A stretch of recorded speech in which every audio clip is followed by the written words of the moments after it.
출애굽기 78강 눈에는 눈으로 라는 제목입니다.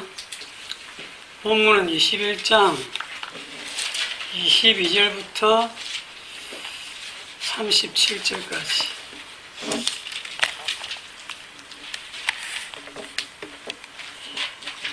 교독하겠습니다. 사람이 서로 싸우다가 임신한 여인을 쳐서 낙태하게 하였으나 다른 해가 없으면 그 남편의 청구대로 반드시 벌금을 내되 재판장의 판결을 따라 낼 것이니라. 그러나 다른 해가 있으면 갑대 생명은 생명으로 눈은 눈으로 이는 이로 손은 손으로 발은 발로 된 것은 된 것으로 상하게 한 것은 상함으로 때린 것은 때림으로 갚을지니라. 사람이 그 남종의 한 눈이나 여종의 한 눈을 쳐서 상하게 하면 그 눈에 대한 보상으로 그를 놓아줄 것이며 그 남종의 이나 여종의 이를 쳐서 빠뜨리면 그 이에 대한 보상으로 그를 놓아줄지니라. 소가 남자나 여자를 받아서 죽이면 그 소는 반드시 돌로 쳐서 죽일 것이요 그 고기는 먹지 말 것이며 임자는 형벌을 면하려니와 소가 본래 받는 버릇이 있고 그 임자는 그로 말미암아 경고를 받았으되 단속하지 아니하여 남녀를 막론하고 받아 죽이면 그 소는 돌로 쳐 죽임 임자도 같을 것이며 만일 그에게 속죄음을 부과하면 무릇 그 명령한 것을 생명의 대가로 낼 것이요 아들을 받든지 딸을 받든지 이 법규대로 그 임자에게 행할 것이며 소가 만일 남종이나 여종을 받으면 소 임자가 은 30세겔을 그의 상전에게 줄 것이요 소는 돌로 쳐 죽일지니라.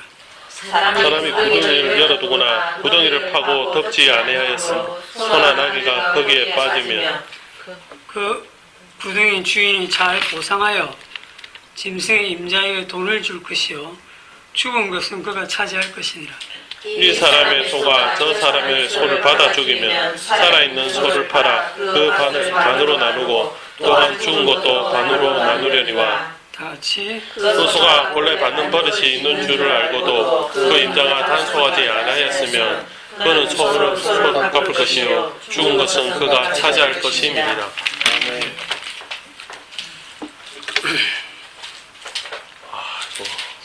제가 오늘 좀 힘이 많이 없어 보이는 것은 목소리도 좀 그렇죠. 정상적인 사람도 잠을 며칠 못 자면 기력이 하나도 없잖아요. 잦은 배변 때문에 계속 밤에 깨야 되고 근래에는 또요 간 때문에 요 밑에 오른쪽 갈비뼈 밑에가 아파서 누워있으면 불편해. 그전에는 안 그래. 그러니까 아파서 누워있다가 잠을 못 자고 일어나서 앉아서 한참 있다가 그래서 어제는 또 안마의자에서 조금 누워있다. 이런 식으로 모든 아픈 사람들 보면 밤에 더 심하게 아프잖아. 그죠? 하나님께서 매일 밤 힘들게 저를 짓누르십니다. 그래도 전반적으로 제 몸 상태가 좋아지고 있다는 걸 느껴요. 제가 영양 상태를 지금 고르게 못 먹어서 특히 포도당, 암세포가 포도당을 좋아한다는 말 때문에 제가 포도당을 너무 안 먹고 탄수화물을 너무 안 먹다 보니까 국을 사 먹어도 밥은 빼고 먹고 이러니까 기력이 너무 없었어요. 힘이 없어요. 그 의사선생님이 좀 드시라고 이래가지고 어제부터 이제 어제 삼계탕 먹으면서 그 안에 밥을 좀 거의 다 먹고 저녁에는 또 통밀밥 먹고 이렇게 했더니 좀 이제 기력이 좀 납니다. 기력이 난 게 이 정도네. 자, 그래서 오늘 이 말씀을 전하는 부분도 좀 제가 길게 하기가 힘들어요. 숨이 차기도 하고 이것도 말하고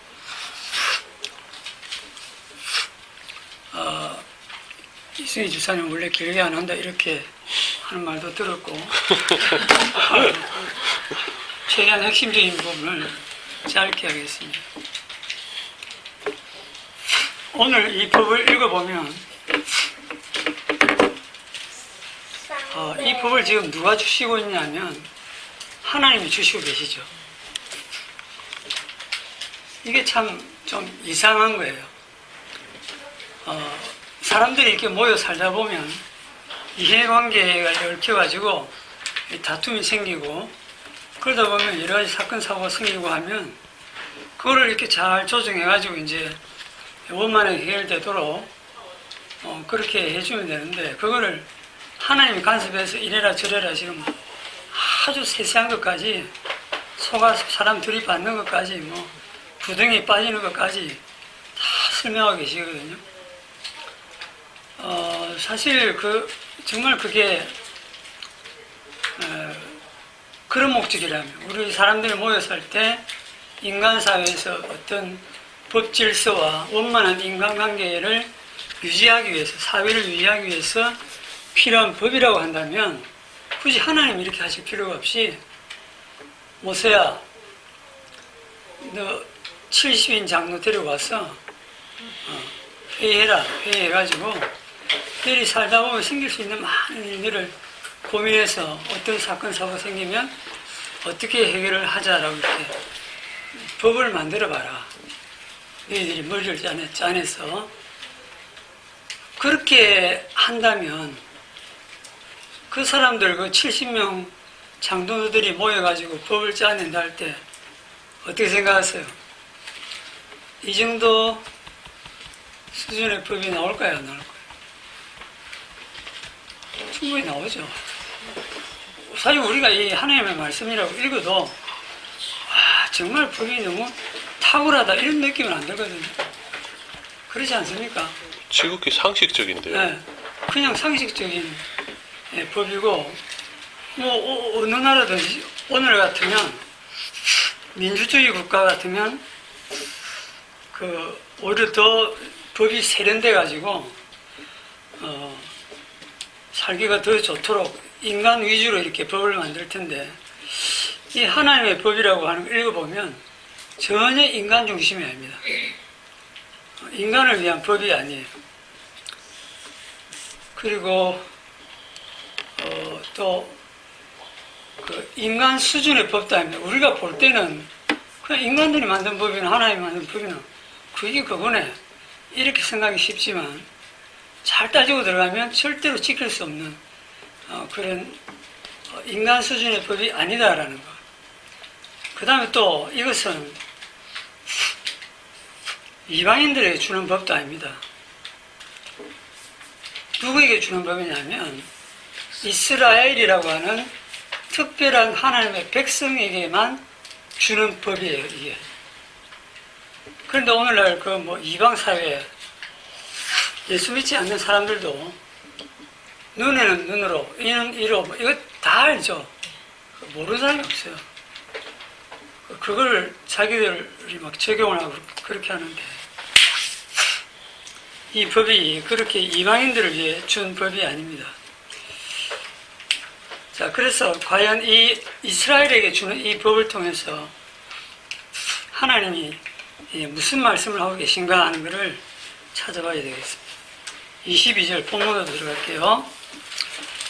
사람이 서로 싸우다가 임신한 여인을 쳐서 낙태하게 하였으나 다른 해가 없으면 그 남편의 청구대로 반드시 벌금을 내되 재판장의 판결을 따라 낼 것이니라.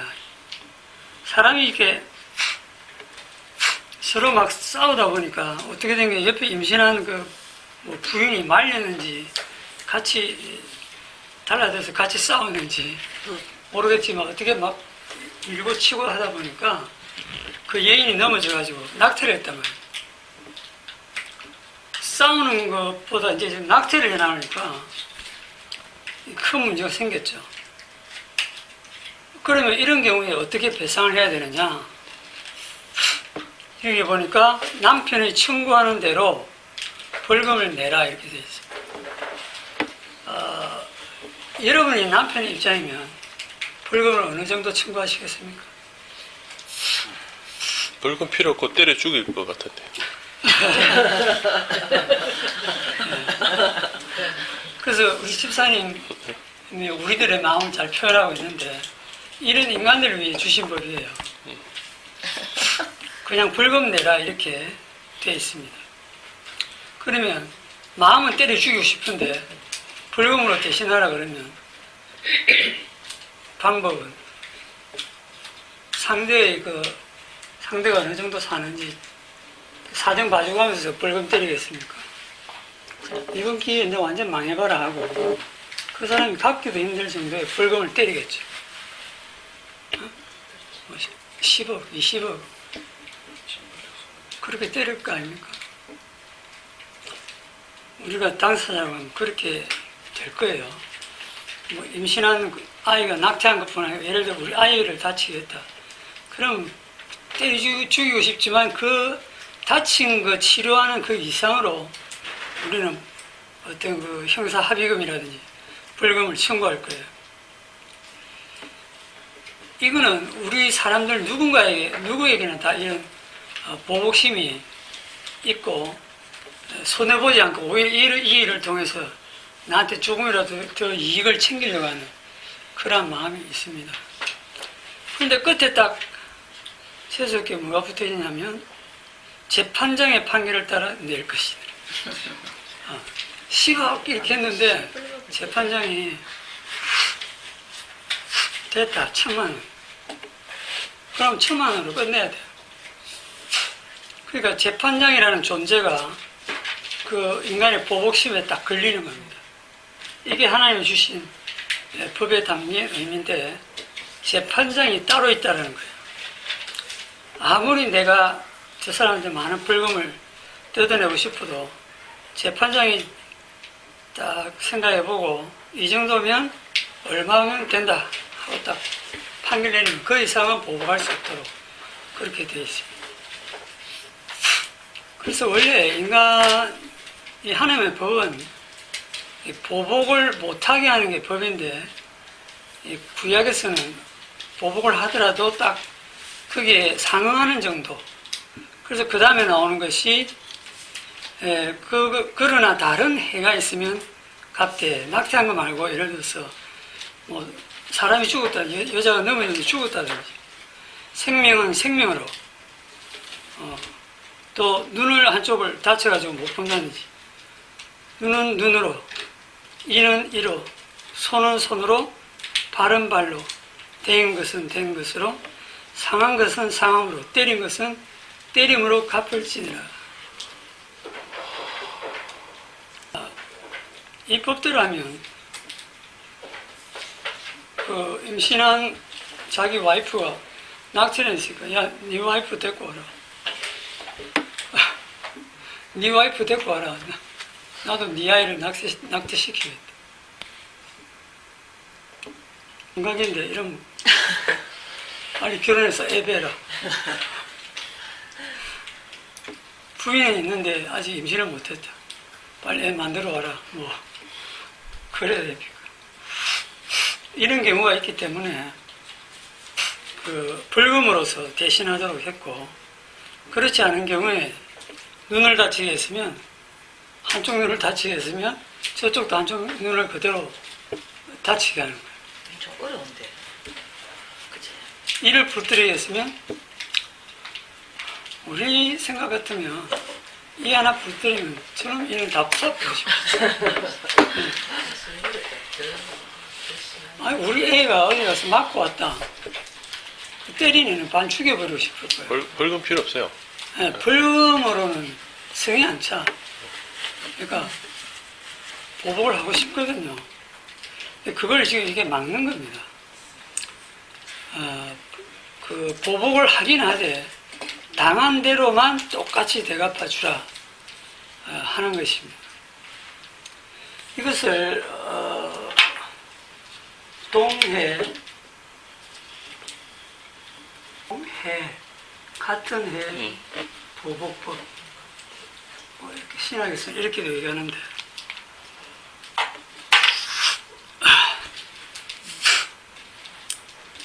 이 법만 보고도 우리는 그 마음에는 안 들지만 그 오늘날 같으면 눈을 다치게 했는데 형사입건 시켜서 감옥에 보내든지 뭐 벌금을 내야 이러지 똑같이 눈 빼게 해라 이건 안 하죠. 그죠? 진짜 우리 아이 눈을 다치게 했으면 저 집아이도 눈을 빼고 싶은데 우리 애를 죽였으면 저 집에도 죽이고 싶고 그렇잖아요. 그렇게 복수하고 싶은 게 우리들의 심정입니다. 그 창세기 쪽으로 가보면 라멕이라는 사람이 어떻게 보복을 했습니까?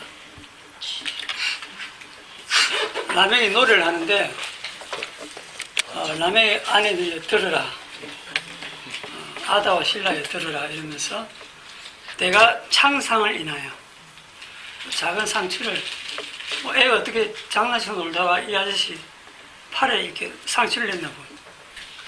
이 자식이 피나잖아 이러면서 칼로 걔를 죽여버려. 동해 보복부를 치면 똑같이 길이 재갖고 똑같이 탁 열하면 되는데 그게 아니고 죽여버려. 이게 인간의 보복 심리고 그래놓고 이제 뭐라고 엄포를 하냐면 가인에게는 벌이 7배지만 이제 나를 건드리면 77배로 복수할 것이다. 그러면서 이제 자기를 지키기 위한 큰 성을 쌓고 힘을 기르고 그렇게 하죠. 당하는 사람들은 약한 사람들밖에 없습니다.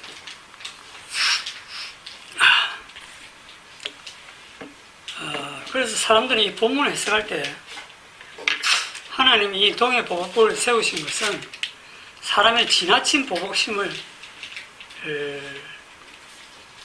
차단하고 더 심하게 보복하지 않게 하려는 그런 하나님의 사랑이라고도 얘기를 하는데 우리가 옛날에 중국 무술 영화 보면 스토리가 다 똑같아요. 우리 아버지를 죽인 원수 이거 산에 가고 막 무술을 연마해가지고 드디어 가가지고 좀 늙었을 때 죽이잖아. 그죠? 죽이면 그 집에 또 아들이 우리 아버지를 죽인 왼수 걔도 또 이번에 또 저쪽 산에 가서 또 무술을 연마했어. 복수 열전 계속 이어지는 복수 열전인 거예요. 지금 생각해보면 진짜 단순한 스토리였죠.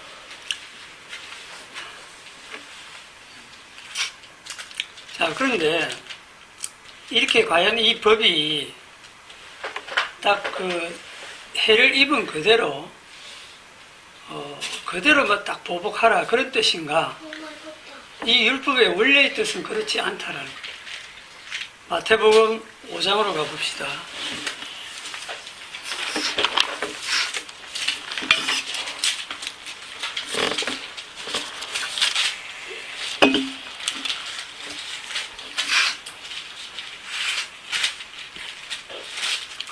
마태복음 5장 38절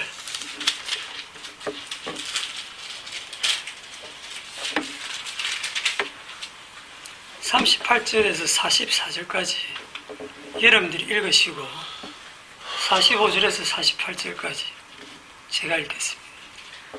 또 눈은 눈으로 이는 이로 갚으라 하였다는 것을 너희가 들었으나 나는 너희에게 이르노니 악한 자를 대적하지 말라. 누구든지 내 오른편 팔을 치거든 왼편도 돌려대며 또 너를 고발하여 속옷을 가지고자 하는 자에게 겉옷까지도 가지게 하며 또 누구든지 너로 억지로 오리를 가게 하거든 그 사람과 심리를 동행하고 내게 구하는 자에게 주며 내게 꾸고자 하는 자에게 거절하지 말라. 43절부터 44절까지 또 내 이웃을 사랑하고 내 원수를 미워하라 하였다는 것을 너희가 들었으나 나는 너희에게 이르노니 너희 원수를 사랑하며 너희를 박해하는 자를 위하여 기도하라. 이같이 한즉 하늘에 계신 너희 아버지의 아들이 되리니 이는 하나님이 그 해를 악인과 선인에게 비추시며 비를 의로운 자와 불의한 자에게 내려주심이라. 너희가 너희를 사랑한 자를 사랑하면 무슨 상이 있으리요? 세리도 이같이 아니하느냐? 또 너희가 너희 형제에게만 무난하면 남보다 더한 것이 무엇이냐? 이방인들도 같이 이같이 아니하느냐. 그러므로 하늘에 계신 너희 아버지가 온전하신 것 같이 너희도 온전하라. 아이고. 이 예수님의 말씀은 누가 지키겠습니까? 아예 보복을 하지 말고 대적도 하지 말고 우리 이 집사님이 가장 지키기 힘들 것 같아요. 아이고. 한 대 때리면 다른 쪽 뺨도 들려도 되고 또 고발해가지고 속옷을 뺏어가려고 하면 아예 겉옷까지도 줘버리고 억지로 오리를 옛날에 그 로마 군사들이 가다가 이제 유대인을 잡아가지고 야 이 짐 좀 지고 가자, 오리만 가자 하면 오리 와가지고 더 갈 것 같으면 더 갑시다 이러고 심리까지도 가라 이 말이야. 이웃을 사랑하고 원수를 미워하라 했는데 이웃 사랑도 힘들지만 원수 사랑을 어떻게 하겠습니까? 너를 박해하는 자를 기도해라. 우리를 박해하는 자를 위해서 저주하지 누가 기도합니까? 그렇죠. 이거는 도저히 우리가 할 수 없는 일이에요. 그런데 45절에 보면 이같이 한즉 하늘에 계신 너희 아버지의 아들이 되리니. 그러니까 이 자리에 하나님의 아들 될 사람 아무도 없어요. 이 말씀을 누구만 이루셨냐면 예수님만 이루셨어요. 왜? 예수님의 원수된 우리가 예수님을 죽였거든요. 자기를 죽이는 원수를 보복하지 않으시고 죽음을 당하시고 오히려 그들을 구원하는 구세주가 되셨기 때문에 이 말씀을 온전히 이루신 분이 예수님밖에 없습니다. 그래서 그 십자가를 생각하면 우리는 유구무원이다. 입이 10개 있어도 할 말이 없다 이 말이죠. 그런데 생각을 해보면 지금 구약 성경을 갑자기 신약에 가서 예수님이 이런 식으로 해석한단 말이에요. 그 당시에 누가 이 구절을 예수님처럼 해석하겠어요? 상상도 못하잖아요. 그러니 구약 성경을 뭐 자기 나름대로 좀 한다고 해석을 해봐야 뒤에 가서 예수님이 그것은 원래 그렇지 아니하다. 너희들이 악함으로 모세가 이혼 정서를 써서 놓아주기를 이혼하기를 허락했지만 원래는 그렇지 않다 하고 또 예수님이 설명하잖아요. 그죠? 그러니까 이것도 사람들이 그냥 읽고 해석하면 눈에는 눈, 이에는 이, 손은 손으로 딱 이 정도 법으로 되어 있잖아. 법으로 되어 있잖아. 이리 와. 해가지고 똑같이 보복을 최소한 이제 그 정도 보복을 하거든요. 그러면 이걸 통해서 뭘 나타내냐면 이 하나님의 법을 통해서 인간의 보복심을 그대로 지금 드러내고 있습니다.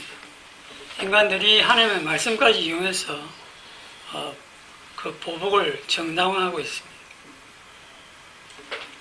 그런데 원래는 그런 뜻이 아니다라는 거예요.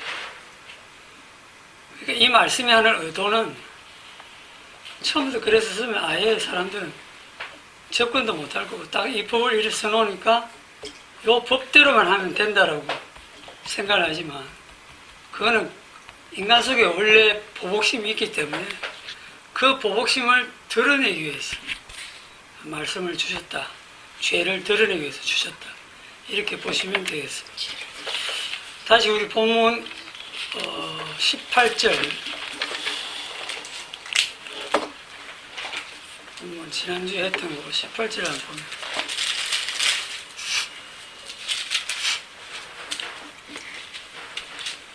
사람이 서로 싸우다가 하나가 돌이나 주먹으로 그의 상대방을 쳤으나 그가 죽지 않고 자리에 누웠다가 지팡이를 잡고 일어나 걸으면 그를 친 자가 형벌은 면하되 그간의 손해를 배상하고 그가 완치되게 할 것이니라. 그러니까 죽으면 죽음으로, 생명은 생명으로 갔는데 좀 심하게 때렸는데 막 피 흘리고 죽을 것 같았는데 자리에 누워가지고 하루 이틀 안 죽고 서서히 회복이 된단 말입니다. 그리고 좀 있으니까 이제 지팡이 짚고 일어나서 그러면 그를 친 자가 형벌은 면하되. 이건 오늘날 사회에서는 통하지 않는 법이죠. 무조건 형사 입건됩니다. 형벌을 못 면합니다. 그런데 형벌은 면하고 그동안 너희 손해를 치료비 같은 거라든지 출근 못해서 돈을 못 번 거라든지 그런 것들만 다 해가지고 완치될 때까지 그 손해는 배상하고 형벌은 면한다 이거예요. 이게 지금 하나님이 주신 법입니다. 어쨌든 보복심이 있는 사람들에게는 마음에 들지 않는 법이죠. 우리가 서로 싸우기도 하지만 가끔씩 차이라도 조금 치면 어떡합니까? 여러분이 차이 치면 어떻게 됩니까? 그래서 그렇지. 이래가지고 주변에 온 친척들이 다 와가지고 병원에 가라, 입원해라, 배추 진단 받아라, 합의가 얼마 받아내라. 그 줄 때까지는 합의해 주지 마라. 우리 다 그렇죠. 악한 사람들은 정말 그거를 가지고 그렇게 많이 이용을 합니다. 우리들도 그렇고.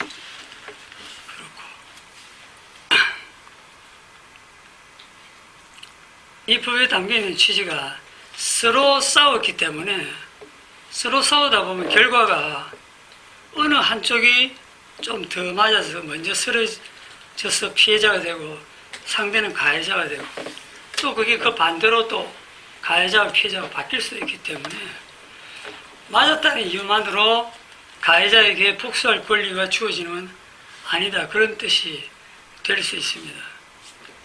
내가 같이 싸우기로 했지만 나는 먼저 때리지 않았다. 그래서 나는 잘못이 없다. 하고 자신을 정당화해서 그래서 나를 때리고 힘들게 한 너는 벌을 받아야 돼. 하고 복수를 할 그런 자격이 있다고 여기는 것도 잘못됐다라고 하는 것이죠. 그래서 전체적으로 이걸 가지고 하나님이 왜 이런 법을 세우셨는가 하면 원래 우리 인간들끼리는 보복할 자격이 없어요. 보복이라는 것은 심판입니다. 심판. 네가 이런 잘못을 했으니 내가 너에게 이런 벌을 주겠다. 심판이거든요. 심판은 누가 합니까? 심판은 심판주이신 주님만 하시거든요. 사실은 주님 앞에 우리 모든 인간들이 심판받아 죽어 마땅하거든요. 그들에게 서로 심판해서 죽이고 어떻게 형벌을 주고 하는 것을 원래 하나님 허락하지 않았다. 특히 이스라엘 백성들은 그런 뜻이 되는데 나훔서 1장 2절 성경 어딘가에 잘 찾긴 있습니다. 나훔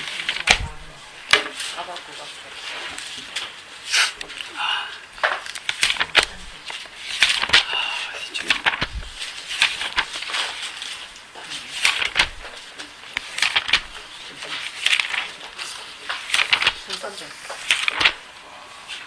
1300페이지. 1300.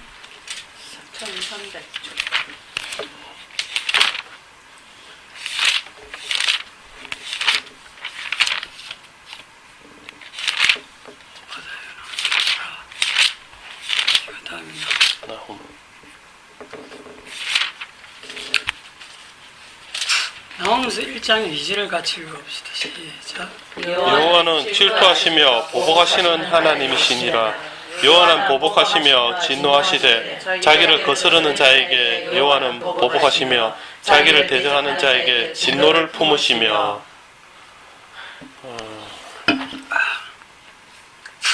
네. 원래 보복은 하나님이 하시는 겁니다. 심판은 하나님이 하시는 겁니다.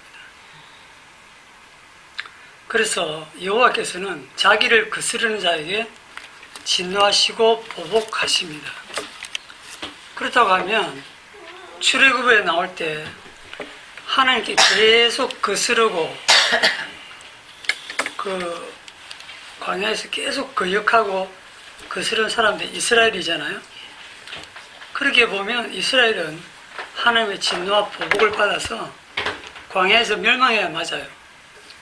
그런데도 그들이 하나님의 약속의 땅에 들어갈 수 있었던 것은 하나님께서 이스라엘을 보복하지 않고 긍휼로 대하신 결과라는 것입니다. 긍휼로. 오늘날 우리도 신약의 시대도 마찬가지예요.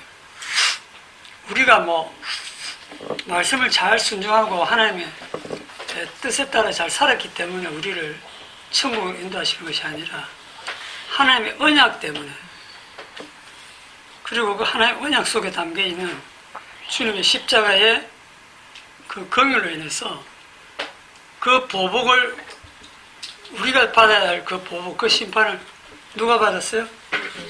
그렇죠. 예수님께 다 그 진노와 심판을 다 내리시고 그것으로 우리에게는 보복하지 않으시고 긍휼로 대하신 결과 우리가 천국에 갈 수 있는 것입니다.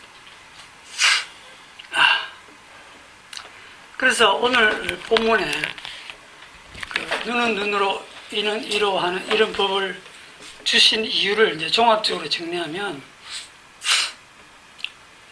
이 법을 통해서 그 인간 속에 들어있는 그 잔인한 그 보복심을, 그 죄를 덜추어내고 있다는 사실을 알 수 있습니다. 이런 우리가 하나님의 진노와 그 어린 양의 피로 구원받은 그 이스라엘이 그 하나님의 진노와 보복을 어린 양에게 대신 내리시고 자기들에게는 긍휼을 주시고 있다는 사실을 이 율법을 통해서 알아야 되는데, 오히려 이 율법을 이용해서 똑같이 보복을 하거든요. 그러니까 이 율법이 결국은 인간의 죄를 드러내는 것입니다. 자, 보복심을 드러나게 하는 것이 이 법의 취지라고 하면 이 법으로 인해서 우리가 보복심을 이겨라, 또는 보복심을 가지지 않는 신자가 되어라, 그렇게 생각할 수는 없어요. 왜냐하면 인간의 본성이기 때문에 보복심이 없는 인간이 없습니다. 딱 건드리면 바로 그 보복심이 드러나거든요.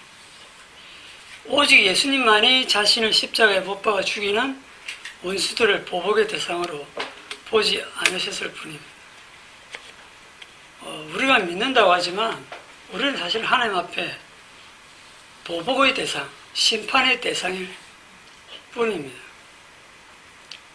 그런데 그 하나님이 우리에게 보복하지 않으시고 예수님에게 보복을 하신 것입니다. 우리가 받아야 할 보복을 예수님이 대신 받으신 그 희생, 그 희생 위에 우리 성도가 존재하는 것입니다. 자, 이게 이제 서신서로 넘어가면 로마서 12장.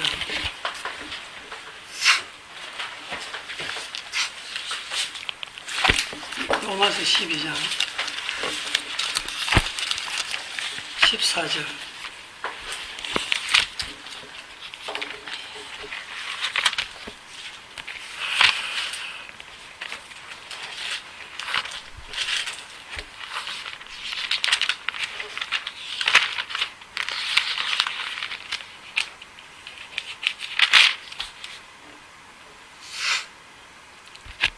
(14절부터)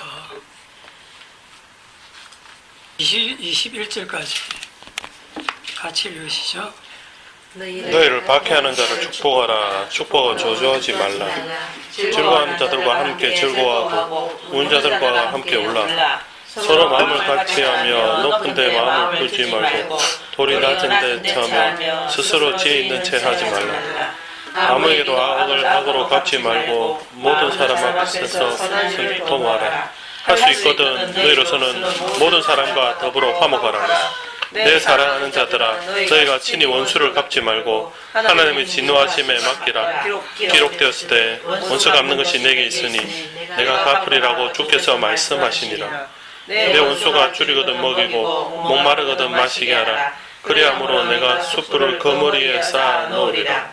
악에게 지지 말고 선으로 악을 이기라. 아멘. 이렇게 살면 세상에서는 진짜 바보 됩니다. 그죠? 네. 예수님 필요 없다. 진짜 바보 됩니다. 악에게 지지 말고 선으로 악을 이기라고 하니까 내가 선하게 대하면 저 악한 사람이 회개하고 예수 믿게 될 거다 이렇게 생각하는데 그렇지 않습니다. 더 지랄을 해요. 더 지랄을 해서 정말 나를 더 힘들게 만드는데 악에 의해서 우리는 이 땅에서 이 세상 악에 의해서 죽으라 이 말입니다.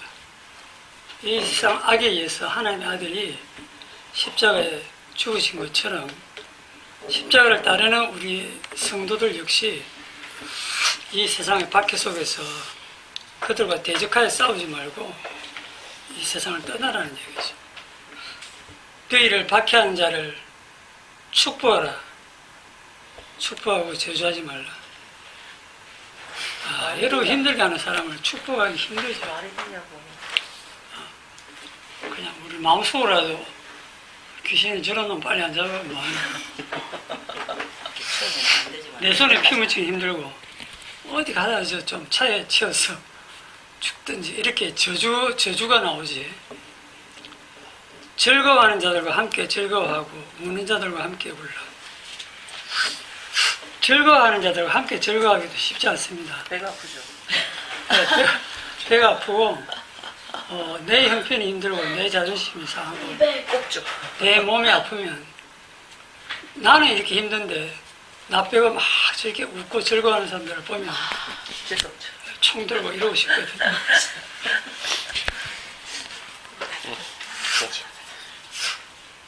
그 우는 자들과 함께 우는 그 마음 그것도 힘들어요. 그 우는 자들을 보면서 그 형편을 보면서 참 안 됐다 너무 안 됐다 이러면서 그 같이 울어주지만 그것도 역시 교만이에요. 참 안 됐다 이 말은 상대적으로 자기는 얼마나 잘 됐습니까? 자기도 잘 된 거 없거든요. 우리는 사실 전부 참 안 된 사람들이에요. 다 저주 아래 있고 다 하나님의 보복과 심판 아래 존재하는 죄인입니다. 그래서 우리에게는 주님의 긍휼과 사랑만 필요해요. 그 처지를 제대로 알아야 공감이 됩니다.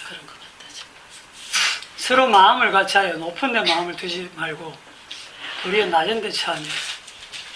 자, 마음을 같이 해서 높은 데 마음을 두지 않는 때가 언제냐면 마음이 같아지는 방법. 전부 마음이 이렇게 높아져 있으니까 마음이 같아지는 방법은 마음이 전부 바닥으로 떨어져. 마음이 완전히 낮추어져야 돼. 정말 나는 죄인 중에 꿰쓰고 아무것도 아니야. 주님이 작은 발. 내가 이런 고난 당해도 싸다. 그런 마음일 때 마음이 같아지고 서로에게 이제 위로가 되는 것이죠.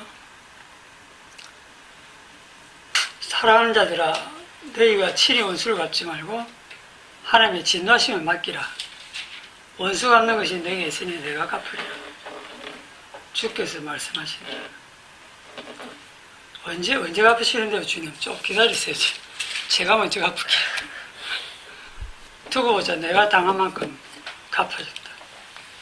나를 힘들게 한 만큼 힘들게 하고 용서를 해주더라도 빨리 안 해줘.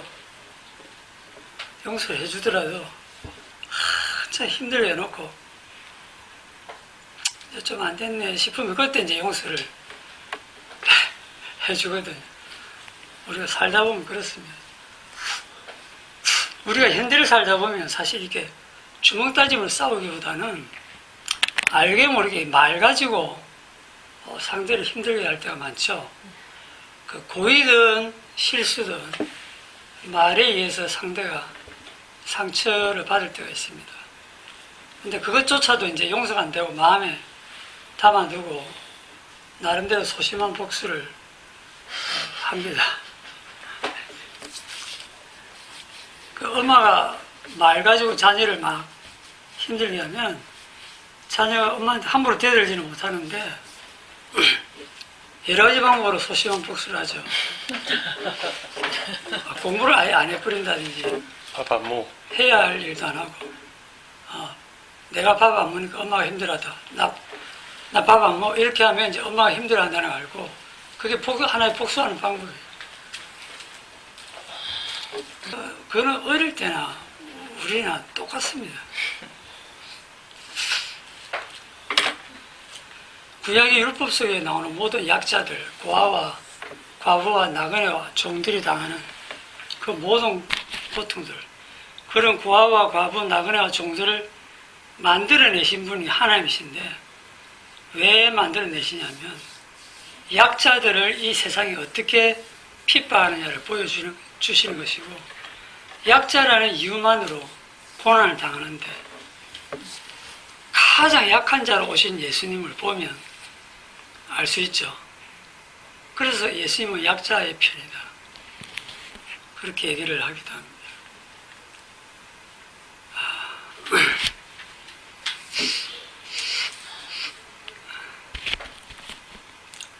마지막으로 한 구절만 더 보고 마치겠습니다. 계시록 5장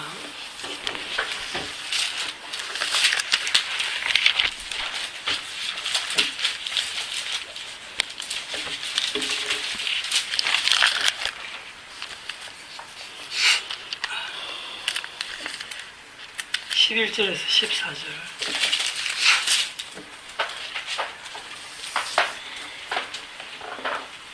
다 같이 시작. 내가 또 보고 들음에 보좌와 생물들과 장로들을 둘러싼 많은 천사의 음성이 있으니 그 수가 반반이요 천천이라. 큰 음성으로 이르되 죽임을 당하신 어린 양은 능력과 부와 지혜와 힘과 존귀와 영광과 찬송을 받으시기에 합당하도다 하더라. 내가 또 들으니 하늘 위에와 땅 위에와 땅 아래와 바다 위와 또 가운데에 있는 모든 피조물이 이르되 보좌에 앉으신 이와 어린 양에게 찬송과 존귀와 영광과 권능을 세세토록 돌릴지어다 하니 내 생물이 이르되 아멘하고 장로들은 엎드려 경배하더라. 네, 계시록 전체가 하나님의 진노입니다. 하나님의 그 심판, 그거를 기록을 하고 있는데 성도들에게는 이 하나님의 심판이 지금 누구에게 임했냐면 죽임을 당하신 어린 양에게. 그리고 이 죽임을 당하신 어린 양은 잠시 죽임을 당하고 그 다음 잊어버리는 게 아니라 세세토록 어린 양으로 계시고 세세토록 죽임을 당한 모습을 자국을 가지고 계신단 말입니다. 못자국 성자국 영원토록 우리 성도들 가운데서.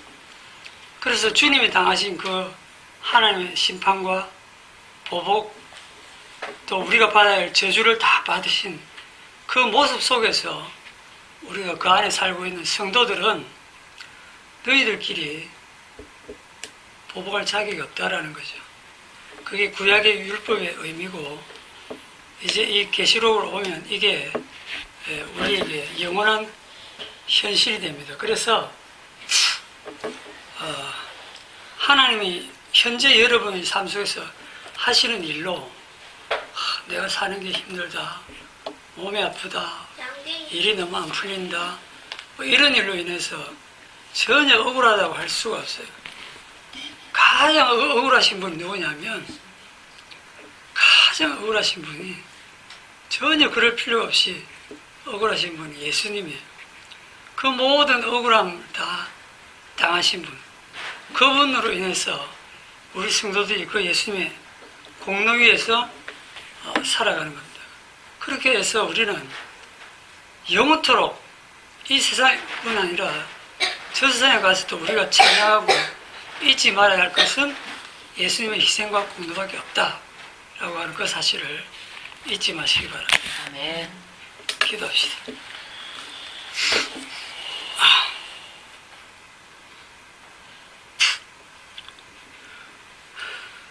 말씀을 통해서 우리 속에 얼마나 잔인한 보복심이 들어있는가 하는 것을 보았습니다. 나 외에는,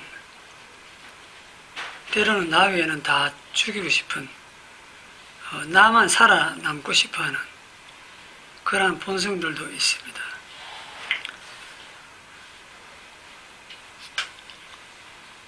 나를 힘들게 하면 비록 그 상대가 하나님일지라도 그 하나님조차 죽이고 싶어하는 것이 이 악한 인간들입니다. 우리가 하나님의 아들을 십자가에 못 박아 죽였음에도 불구하고 주님이 친히 우리들의 보복하지 않으시고 하나님께서 그 아들에게 모든 심판과 보복과 저주를 다 내리심으로 오직 우리에게는 긍휼과 사랑으로 이끌어 주시니 감사합니다. 일평생 그리고 영원토록 살아가면서 주님의 십자가의 공로만을, 그 긍휼과 그 사랑만을 높이고 자랑하는 성도들 되게 하여 주옵소서. 예수님의 이름으로 기도드립니다. 아멘. 아멘. 감사합니다.